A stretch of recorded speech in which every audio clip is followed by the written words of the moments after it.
0। Chapter का नाम क्या है? क्वाड्रेटिक इक्वेशन, द्विघात समीकरण। इसमें हम लोग क्या पढ़ रहे थे? द्विघात समीकरण में जो मिश्रित द्विघात समीकरण है, ठीक है, मिश्रित द्विघात समीकरण है, इसको हल करने की विधि के बारे में पढ़ रहे थे। इसका कितना विधि बताया जा चुका है? 2 विधि। पहला विधि क्या था? गुणनखंडन द्वारा, ठीक है, गुणनखंडन द्वारा हम इस द्विघात समीकरण के मूल निकाल सकते हैं, ठीक है।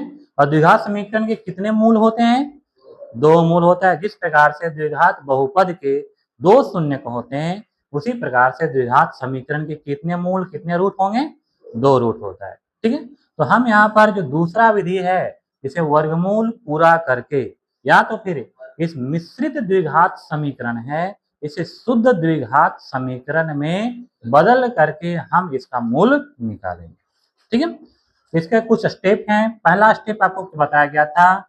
सबसे पहला काम क्या करते हैं? समीकरण के दोनों पक्षों को, दोनों साइड को भागा देंगे, डिवाइड करेंगे। किससे? ए से, अर्थात A X square plus B X plus C is equal to कितना? 0। सबसे पहला स्टेप में क्या होता है? एक्स स्क्वायर का जो गुणांक है, अर्थात ए, उससे समीकरण के दोनों पक्षों को क्या करते हैं? भागा करते हैं, ठीक है। यानी यहाँ पर कितना से भागा देंगे बताओ? 2 से, ठीक है। 2 से क्या करना है? समीकरण के दोनों पक्षों को भाग करना, ठीक है, भाग करने पर समीकरण के दोनों पक्षों को भागा देना है। कितना से? 2 से। 2 यहाँ पर इस प्रश्न में 2 है, इसीलिए 2 से भागा दिए। कि कोई दूसरा क्वेश्चन रहता तो वहां पर आपको देखना है कि एक्स स्क्वायर का गुणांक क्या है, कोएफिशिएंट इसका क्या है। हाँ, यानी ए से भागा देना, ठीक है। अब ध्यान देंगे, जब इसको भागा देंगे तो ए से केवल 2x स्क्वायर को नहीं, केवल 5x को नहीं, केवल 3 को नहीं, बल्कि तीनों को भागा देना, ठीक है। तो हम यहाँ पर अलग अलग लिख देते हैं। 2x square by 2 plus 5x by 2 minus 3 by 2 equal to 0 by, ठीक है। दोनों तरफ हम 2 से भागा दिए। अब जब इसको 2 से भागा देंगे, डिवाइड करेंगे, तो क्या हो जाएगा? X square plus 5 by 2x minus 3 by 2 equal to क्या होता है? ठीक है। दूसरा स्टेप आपको क्या बताया गया? अब समीकरण के दोनों पक्षों में जोड़ना है। क्या जोड़ना है? B square by 4a square. दोनों पक्षों में, दोनों दिशाओं में इसको जोड़ना है। अब इस प्रश्न के लिए देखो, ये बी स्क्वायर बटा 4a स्क्वायर का मान क्या हुआ? बी का वैल्यू कितना है? 5। 5 का स्क्वायर बटा 4, ठीक है। और ए स्क्वायर, ए का मान कितना? 2। 2 का स्क्वायर कितना हो गया? अब देखो ये कितना हो गया? 25, और ये 2 4 तो 16, यानी 25 बटा 16, 25/16 दोनों तरफ जोड़ देंगे, ठीक है। अब इधर क्या हो जाएगा? X square plus 5/2x minus 3/2। अब इधर क्या जोड़ देंगे? 25/16, ठीक है, बराबर 0, 25/16। अब देखो इधर दोनों तरफ हम इतना जोड़ दें, बी स्क्वायर बटा 4 स्क्वायर। उसके बाद अगला स्टेप क्या था?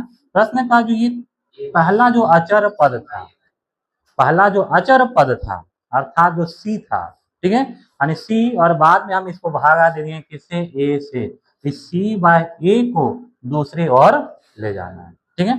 अर्थात इधर क्या बच गया? एक्स स्क्वायर प्लस 5/2x, इसको उधर ले जाना है। यहाँ पर क्या बच गया? 15/16 इक्वल टू 15/16। ये माइनस 3/2 उधर जाके क्या हो जाएगा? प्लस 3/2। अब ध्यान दो इधर। अब यहाँ पर जो डाटा मिला, इसे हमें 2 चीज में तोड़ना है, ठीक है। दोनों में से कोई एक, या तो A square plus 2ab plus B square, या तो फिर A square minus 2ab plus B square. अब ये डिसाइड होगा ये बीच वाला टर्म से। किससे डिसाइड होगा? अब यहाँ पर देखो ये किस में है? प्लस में है कि माइनस में? प्लस में है तो उस रूप में टूटेगा, ठीक है। और ये माइनस रहता तो इससे टूटता है।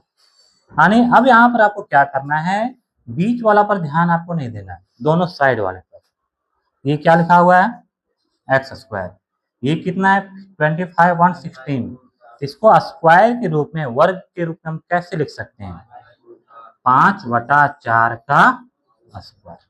ठीक है, अब ये देखो सर, हो गया ए स्क्वायर और ये हो गया बी स्क्वायर। बीच में क्या होगा? 2ab, 2 इंटू ए का वैल्यू है x और b का 5/4। अभी देखो कटने के बाद वापस ये पहुंच जाएगा कि नहीं? इक्वल टू, दोनों का एलसीएम लेंगे कितना? 16, 25 प्लस 24। अब आगे अब ये क्या हो गया? देखो A square plus 2ab plus B square is equal to क्या लिख सकते हैं? ए प्लस बी का होल स्क्वायर, अर्थात X square sorry A plus B यानी एक्स प्लस 5/4 का होल स्क्वायर इक्वल टू ये कितना हो गया? 49/16।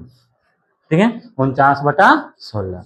अभी स्क्वायर उधर जाकर के रूट, यानी x प्लस 5/4 बराबर 49/16 का रूट। ठीक है, x प्लस 5/4 बराबर ये क्या हो जाएगा? प्लस माइनस 7/4, यानी इसका जो स्क्वायर रूट होगा, वर्गमूल होगा, वह प्लस माइनस 7/4। ठीक है, अब एक बार हम प्लस लेंगे और दूसरा बार माइनस। अब क्या करना है? x प्लस 5/4 इक्वल टू 7/4 और दूसरा बार x plus 5/4 equal to minus 7/4। एक बार प्लस लेंगे तो दूसरा बार माइनस। ठीक है, तो x इक्वल टू क्या हो जाएगा? 7/4 माइनस 5/4। एलसीएम कितना? 4। 7 माइनस 5 इक्वल टू कितना हो गया? 2/4 अर्थात 1/2। दूसरा इधर क्या हो जाएगा? x इक्वल टू माइनस 7/4, ये प्लस में उधर आकर के कितना होगा? -7 माइनस 5 माइनस 12/4 करके कितना आएगा? -3। अर्थात x का वैल्यू क्या क्या आ गया? हाँ, 1/2 और दूसरा -3 आया था सभी का। इस प्रकार से इस द्विघात समीकरण के कितने मूल हो गए हैं? 2 मूल। कौन कौन सा? एक हुआ 1/2 और दूसरा -3। ठीक है, इस प्रकार से यह था द्विघात समीकरण का हल निकालने का दूसरा विधि। इस विधि का नाम क्या है? शुद्ध द्विघात समीकरण में बदलकर या वर्ग पूरा कर। ठीक है।